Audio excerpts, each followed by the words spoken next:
This is the Sports Mastery Podcast. I'm Deshaun Fauntleroy, your peak performance coach. I've worked with some of the best athletes in the world. NFL athletes, Olympic level sprinters, D1 track, basketball, and football athletes, and elite high school and middle school athletes. I'm going to share with you the systems and strategies that all great athletes have in common. You're going to learn how to communicate effectively and confidently with coaches and teammates. You're also going to learn to develop your leadership skills and more. The only place that success comes before work is in the dictionary.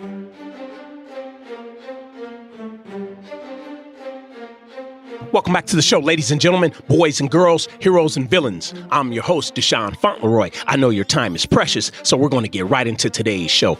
Obviously, it's been a long week about discussing the college football championship. That's what we're going to discuss today. But more importantly, the title of this episode is How to Handle a Disappointing Situation Perfectly. What I mean by that is you have a starting quarterback, virtually an all-league quarterback, could be an all-American quarterback, arguably playing for the best team in the country or one of the best teams in the country, Jalen Hurts. Now, one thing we do know is this. Here's the facts. How to handle a disappointing situation perfectly. One of the best things that you can do when you look back on the championship game is, one, not to say a negative word, and don't do any sulking. Leave your emotions out of it. If somebody comes in and does a good job, give that individual praise. And always have respect for your coaches. I know the situation might be difficult. You might be upset. You might be disappointed. You might be feeling anger inside. You may be feeling disenchanted with the situation, but be the bigger person. And I haven't seen anybody do this better than a starting quarterback for Alabama, Jalen Hurts. Tremendous response to the game. He was the first to jump out on the field and give Tua praise after he threw his first touchdown. He was the first to give Tua praise after the championship game was over. You see, that's what competitors are all about. If you're listening to this, we're discussing how to handle a disappointing situation perfectly. Now, when you consider the situation, here are some of the facts. Alabama was down 13-0 at halftime. Hurts was 3 of 8 in the first half for 21 yards. Passing. Alabama only had 89 total first half yards. Those are the facts. One of the possibles is this. Maybe he had a concussion. Maybe there was some type of concussion protocol that took place in the locker room where he had to be replaced. So you look at this one of two ways. He just had a terrible first half. Georgia played a hell of a first half. Georgia played a hell of a game, period. And one thing we know is not too many people had seen the sub Tua. Now, if you've done the research, you know he was the top dual threat quarterback coming out of coming out of Hawaii. So again, we can look at the facts. Alabama's down 13-0 at halftime. Hurts is 3 of 8 for 21 passing yards. Might be easy for Coach Saban to make a change and put in a true freshman. The possible is that maybe Hurts had a concussion from a prior tackle where he hit his head tremendously on the turf. Some of the other facts is that he's a 26-2 quarterback. He's led the team to back-to-back championship games. They lost last year, but he helped lead the team to the championship game this year, and they won. Those are facts. Nevertheless, if you're a college football athlete, if you're a high school athlete listening to this, I want you guys to know is that 1 minute you can be in the spotlight, everything could be going well, and then the next minute, you could be the face of the media. Maybe he's going to transfer. It might be better to switch him to running back. It might be better to switch to defensive back. It might be better to switch to linebacker. Maybe he'll transfer to Texas, where he's from. It's all interesting, right? Because things could turn on a dime. And if you've listened to prior episodes, I've often talked about and discussed the business of college football. It is a business. Like I said before, it's an interesting dynamic. You have to look at it from all sides. You have to look at it from the perspective of Coach Nick Saban. You have to look at it from the perspective of Alabama football. You have to look at it from the perspective of Jalen Hurts. You have to look at it from the perspective of the up-and-coming quarterback, Tua. Out of respect, I'm not going to butcher his name, so I'm going to keep his first name intact here. So what do we have? How to handle a disappointing situation perfectly. Is Jalen Hurts a terrible quarterback? No. Is Tua the starting quarterback? We really don't know that. And the questions remain in this situation. What is Hurts going to do? Now, based on his situation, I'll tell you how this is going to go. He's going to sow some seeds. Here's where I need you to take some notes. It's time to sow some seeds. The S in seeds is situation. The first E is evaluation. The second E is emotions. The D is do. And the S is self-esteem. So right now, Hurts is in a situation where he has to see the situation as neutral. You can't take it personally. You have to keep your emotions out of it. You have to look at the facts. The facts are that we may never know what happened in that locker room. The facts are that Coach Saban just wanted to make a change and go with the freshman. What does he have to lose? He already has 5 national championships. The facts are, the possibles are that maybe Hurts had a concussion.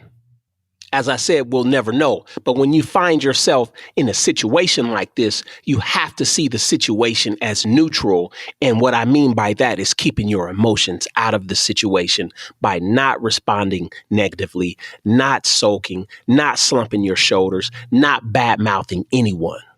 You almost have to depersonalize the situation. It might be unpleasant, but what you have to remember, if you're a college-bound athlete, if you're already in school, there is going to be competition. There's always going to be somebody breathing down your back, and you have to respect that. You always hear coaches say, respect the process. Now, Hurts is going through it all over again. He has to respect the process. If he feels he's the starter, he's going to come out and take that position back when spring ball comes. But you also have to evaluate the situation. And what I mean by that, ask the simple question, who owns the problem? Maybe nobody owns it. Maybe Georgia just played good and it was time to make a change. Maybe Georgia had enough film to find some weaknesses, just enough to disrupt the flow of Alabama and get into them to where they were down 13-0 at halftime to force Coach Saban to make a change and reevaluate his game plan and use 6 freshmen in the game that pretty much had done mop-up duty throughout the season. Now, this is great talent, but you have to remember Alabama football is stacked with talent. I guarantee you, at every position, there's 6 to 9 players at every position on there that's all state, all American, all league, all something. So again, find yourself in a situation like this, in a disappointing situation, you have to evaluate it. You have to figure out who owns the problem. It might be you. Maybe you did play a terrible first half.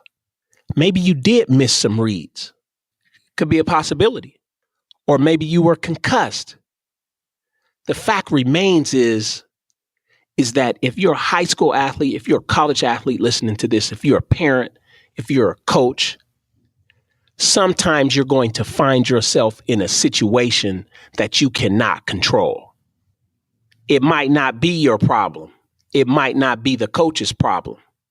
Sometimes the universe is going to put situations, things, and circumstances in front of you to see how you handle it. There's going to be times where you have to take ownership. But then there's going to be times where maybe there's no ownership for you to take. You just have to take ownership and responsibility for yourself. You just have to take ownership and responsibility for your own emotions. So remember to evaluate the situation and figure out who owns the problem. It might be you. It might be the coach. It might not be anybody. It might be something that just happened. So looking at this S.E.E.D.S acronym, we're getting on to the second E, emotions. You have to learn to shift your emotions to fit your evaluation. I get it. This gentleman, he could have expressed anger. He could have expressed fear. He could have expressed his disappointment. He could have showed you non-verbally that he was just disenchanted about the situation. But what he did, he praised the situation. He praised the team. He was happy. He was smiling after the championship game. He gave Tua big praise for coming in and taking the team, taking over the second half and taking that game back from Georgia. I mean, if that's not commendable, if that's not an example of true leadership, I don't know what is. Because at the end of the day, you can Google Tua's name and he's going to come up everywhere. It's going to be all positive. It's going to be how he's a legend.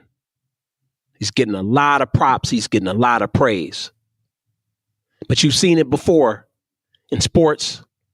You've seen it in business. You've seen it in politics. Things can change in 12 months and you're nowhere to be found. So it's about humbling yourself through the good. And that's what I mean. Putting your emotions in a decompression chamber. You might be in a situation that you don't feel is okay. You might not be okay with the situation, but you're going to have to find a way to be okay with it. You're going to have to find a way to put them emotions in a decompression chamber and move forward. Because if you're emotional, you're not going to be able to properly evaluate the situation. We're talking about seeds here, sowing your seeds. How to handle a disappointing situation perfectly. Eventually, you have to do something about the situation. Remember, the D is do. You have to do something about it. Find yourself in a position where you might not be the starter.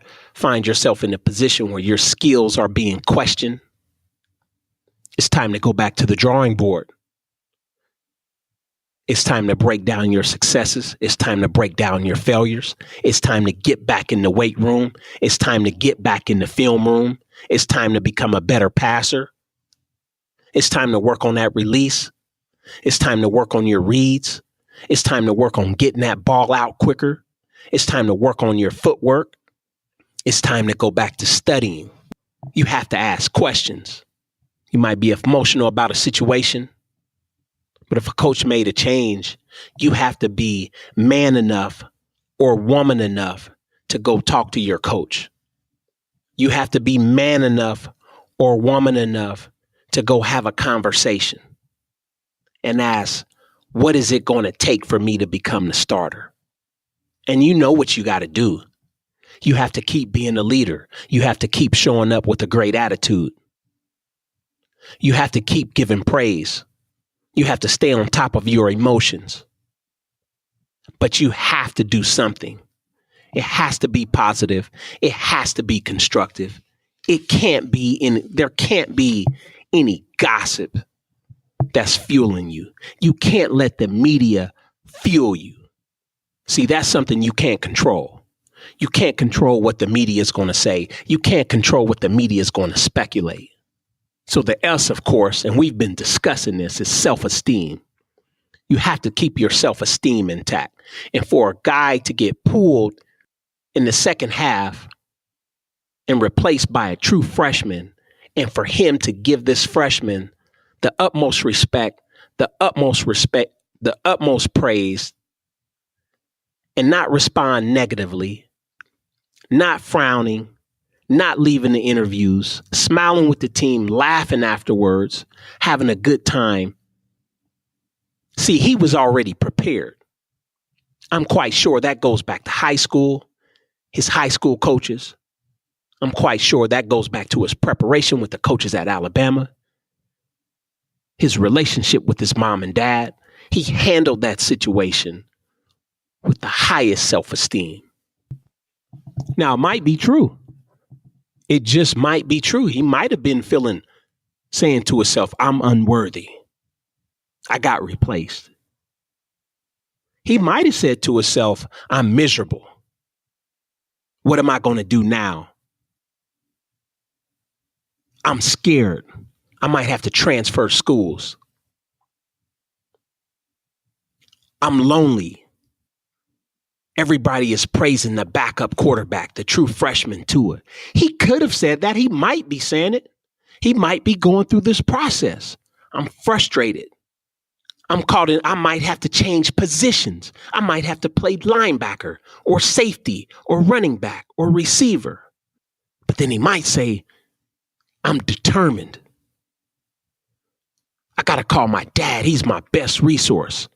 I got to call my high school coach who's always been there for me.